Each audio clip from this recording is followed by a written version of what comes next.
terima kasih untuk teman-teman dan saudara semua yang telah mengkontak saya karena hari Rabu malam ya, itu memang terjadi gempa. Saya akan cerita 3 hal yang berkaitan dengan gempa.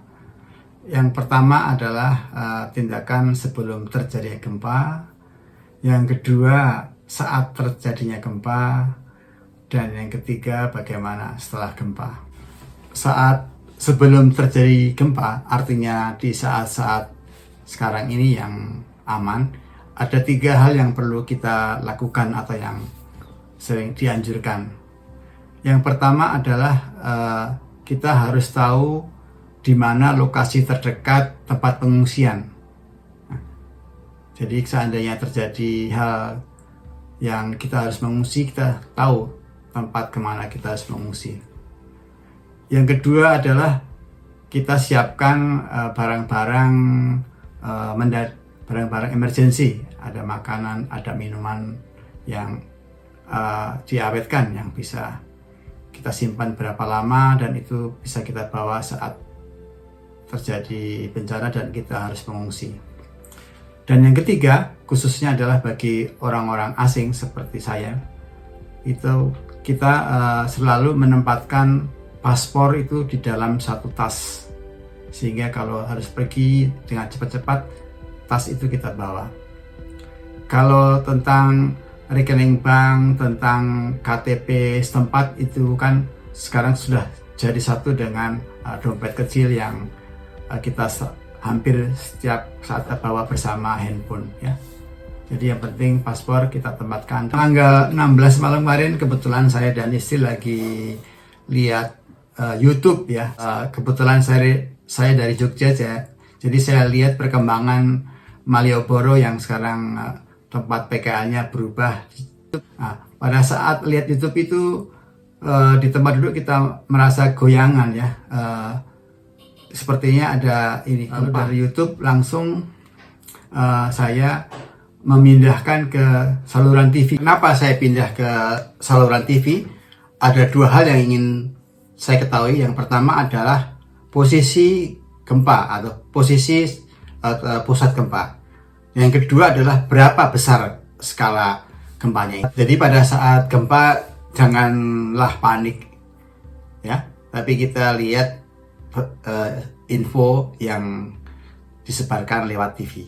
Ini memang meskipun tidak panik tapi sempat takut juga karena memang goyangnya.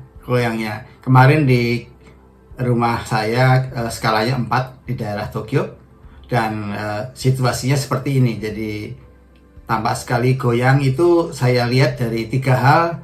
Pertama dari air di akuarium. Yang kedua adalah tanaman dalam rumah, dan gorden. Saya ngambil gambarnya kurang bagus ya, jadi masih agak sedikit takut ya. Meskipun dianjurkan untuk tidak panik, tapi takut juga dan mengambil gambarnya kurang bagus. Jepang memang terkenal sebagai tempat yang banyak gempa ya, karena Jepang itu terletak dalam posisi pertemuan 3 lempeng. Teman saya di Indonesia juga mengecek pada saya apakah benar foto-foto ini akibat gempa yang terjadi tanggal 16. Dan saya jawab betul.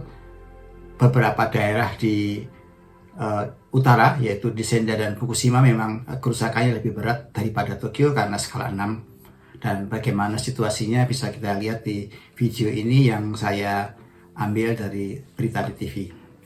Tampak bahwa ada warga antri untuk mendapatkan seat atau plastik yang berwarna biru. Ini kenapa dan untuk apa? Karena akibat dari gempa ini beberapa atap rumah mereka rusak atau bocor atau jadi berlubang, dan beberapa tidak lama lagi akan hujan.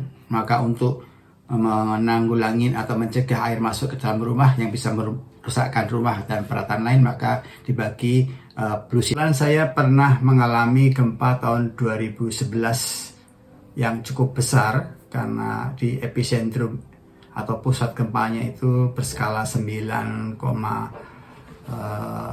gitu. Dan waktu itu di Tokyo sampai skala 6. Pada saat kejadian itu diperkirakan oleh ahli gempa atau ahli geologi bahwa akan terjadi gempa susulan. Nah, ternyata susulan ini banyak artinya ya. Bisa susulan dalam arti sehari, 2 hari, seminggu, 2 minggu, atau sebulan. Ternyata susulan bisa berarti juga 10 tahunan ya. Jadi periodenya 10 tahun, dikatakan oleh ahli itu mungkin akan terulang lagi gempa di tempat yang sama. Dan ternyata perkiraan itu hampir benar ya, karena kemarin ini tanggal 16 bulan Maret ini persis bukan 10 tahun tapi 11 tahun ya. 11 tahun dari peristiwa tahun 2011, yaitu bulan Maret juga. Jadi betul-betul susulan.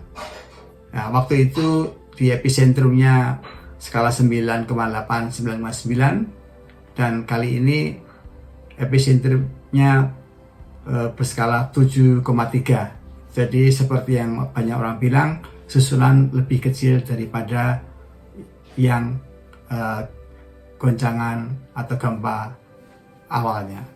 Berikut ini akan saya kirim beberapa foto, bukan pada saat gempa ini tapi setelah gempa, yaitu tahun 2011. Kebetulan saya 4 bulan setelah gempa itu pernah diajak teman untuk ke sana membantu membersihkan rumah yang kena gempa, dan saya sempat mengambil beberapa foto. Saya sharekan di video ini sekalian ya, karena kebetulan pas membahas gempa. Semoga bisa memberikan informasi. Memang gempa itu cukup besar waktu tahun 2011, dan foto-foto ini 4 bulan setelah gempa.